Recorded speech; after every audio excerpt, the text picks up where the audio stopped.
And Williams on News Radio 830 WCCO. Twins put up 3 errors today, gave up 13 hits, scored a few runs, not enough.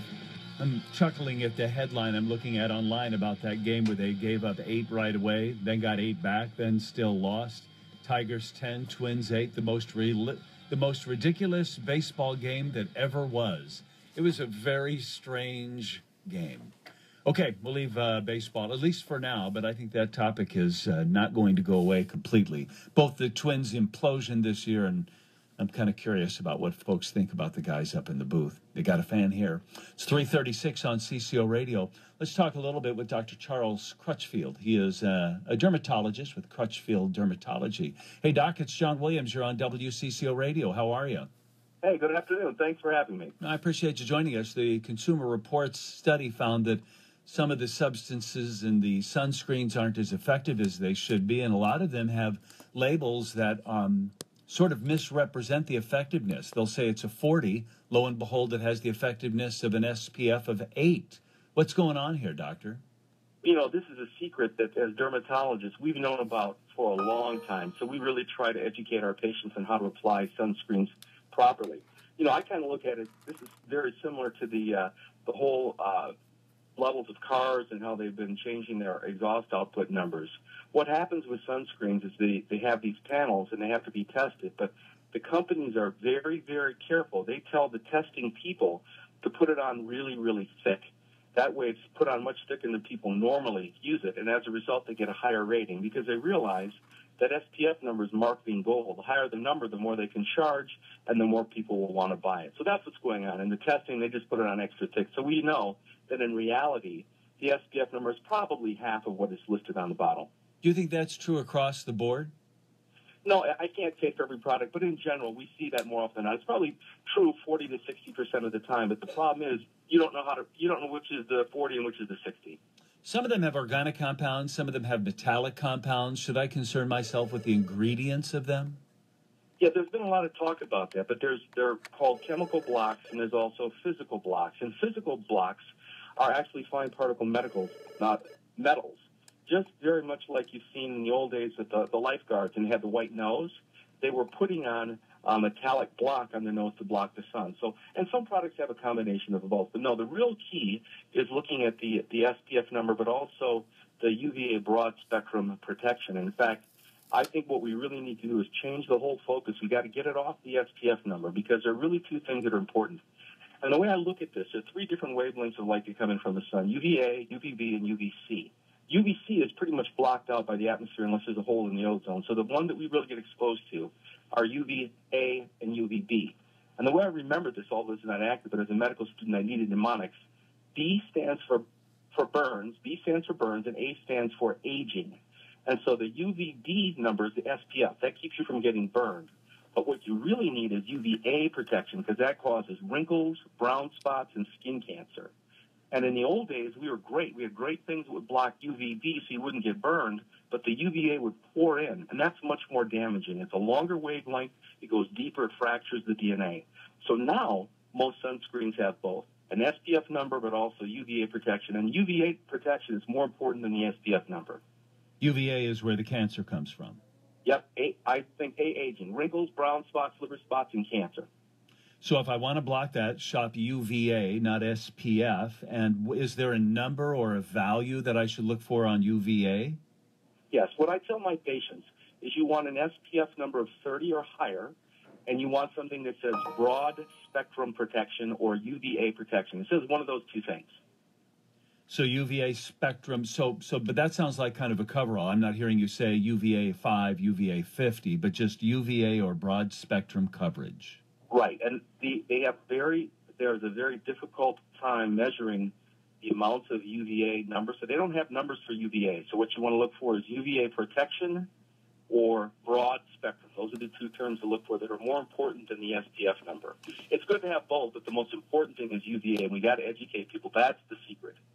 Is your exposure to UVA or sun in general relative to the part of your body where it is? So if you've had a life of sun on your nose and now you're very conscientious about that, but you're now getting some sun on your elbow. Well, that's okay. My elbow hasn't been overly exposed all these years, and it's not my nose. It's not like the elbow is going to tell the nose, hey, guess what? We're getting too much sunlight over here. Now you're going to trigger the cancer over there. That's right. But I tell you, it's really a lifetime of sun exposure. And a lot of times you have exposure to sun, you don't even know it. As a kid running around, going to and from the car in parking lots, sitting near a window when you're driving, it's coming in through the window.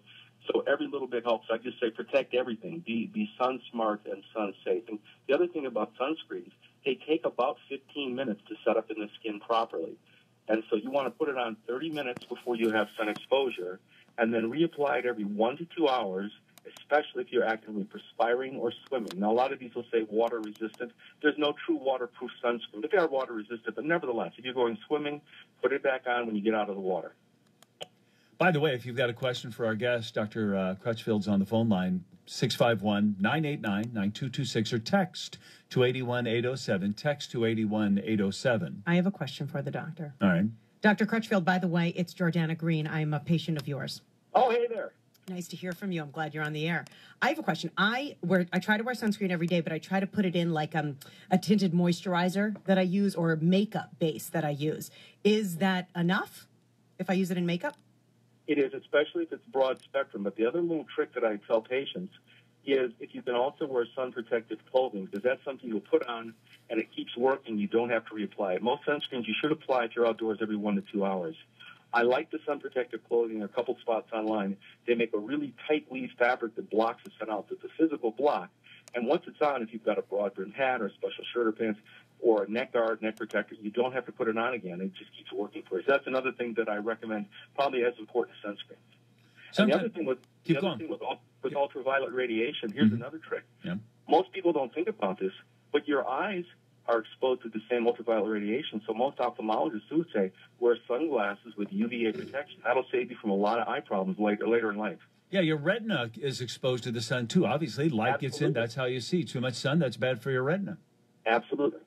So in the morning, I shave using fine products from Harry's. Go to harrys.com. John. Oh, wait, that's a commercial. But anyway, I do.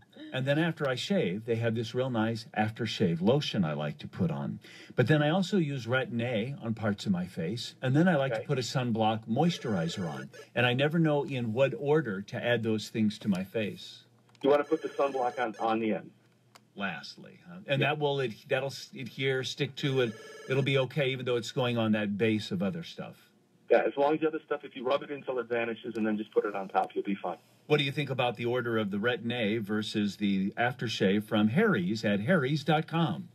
Stop it. Either one of those two don't matter. You want to wash first, make sure your skin is dry, because if it's wet, the retina gets absorbed. It'll be a little bit more irritating. But that order sounds fine. You know, those blades from Harry's come in 5-blade cartridges. They ship them direct to me, doctor, from Germany. Well, good for Harry. Then do you have a brand that you like? I mean, let's shop around here. And do you think there's any relationship between cost and generic on these products?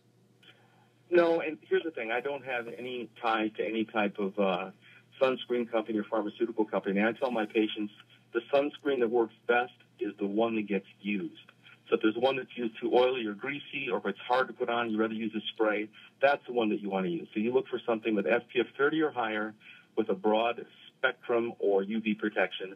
And there are lots of good brands out there. Vanny Cream, which is a Minnesota company, makes great stuff. Coolabar, COOLIDAR, makes great sun protective clothing. Neutrogena makes good stuff. There are lots of good sunscreens. CeraVe makes a great spray for kids. Coppertone Sport is another water-resistant one that's good. So there are a lot of good ones these days. We didn't have good sunscreen until about 10 years ago. So I remember when I was younger, we didn't have any at all. We had lotions to focus the rays of the sun to burn you. Stand up on a roof and get a reflecting mirror and put iodine, all kinds of crazy stuff. But right now, there's lots of good ones out there. But the ones that feel the best and that people like applying are the ones that are the best to use. I don't know how the tanning bed people are still in business. I don't know how they do it. You know, you'd think that's like, oh, it's a cancer machine. That's the way I look at it. I understand how everybody wants a tan, but it comes at a price. I don't know how those people still operate. You know, I think it's part of just maturity. And when you're younger, you have the social pressure where somehow people have been hypnotized into thinking that a tan is healthy when it's not. But the problem is you don't get the cancer for 20 years from now. So people think, I'll deal with it later. But you're right, it's a cancer machine. Well, I remember talking about this once on the air. I've had some skin cancer in my life, and I'm very conscientious about this now. Ooh, too bad I wasn't 40 years ago, 30 years ago. Anyway, I said as much. And I said what would be interesting to me is if we began to regard tanning beds, sorry if that's your business, as cigarettes. You'd look at that and just go, oh, yeah, people do it. Immature people do it. We all have reasons to do it. But it's the equivalent of that. And a guy called in and he goes, I've got daughters and I'm fighting them on this thing all the time. And he said, thank you. I'm going to use that because it makes me crazy that they go to these tanning parlors. That's exactly it. And I have patients who I say, well, I'm going to be traveling to Mexico over the winter. I just need a little base. Is that okay? And I say, well, it's analogous to me saying, if you're really nervous, why don't you smoke a few cigarettes? That'll calm you down. I mean, it's the same thing. What are you reading, Jordana? Dr. Crutchfield, we have a text question here. It says, my daughter struggles with acne. She is on an antibiotic and Epiduo. Even with SPF 70, she still fries her face. What should she do? Well, I would look at doing a different sunscreen and make sure she puts it on 30 minutes before sun exposure and then reapply it every hour. So if she's not using Vanity Cream, that's a really nice one that's got both chemical and physical block. Ever try that? I'm reading from Consumer Reports. It says they advise consumers to choose a chemical sunscreen with a 40 or higher SPF. These were the best-rated lotions: La Roche-Posay, Pure Sun Defense, Coppertone Water Babies, Equate Sport Continuous Spray, No Ad Sport. If you prefer spray, the top 5 performers were Trader Joe's Spray, Banana Boat, Neutrogena, you mentioned them, Caribbean Breeze, and Equate Sport Continuous Spray. Do you care, spray versus lotion, Doc? Nope. Once again, it's the one that the patient prefers. That's the one that's going to get used, and that's one I would recommend. And try several. If you're using one and it's not working for you, just try another one until you get the one that works best for you. Dr. Charles Crutchfield, a dermatologist at Crutchfield Dermatology. Really appreciate your help today, Doctor. We'll be in touch. I certainly enjoyed it. Thank you, sir. It's 3:40.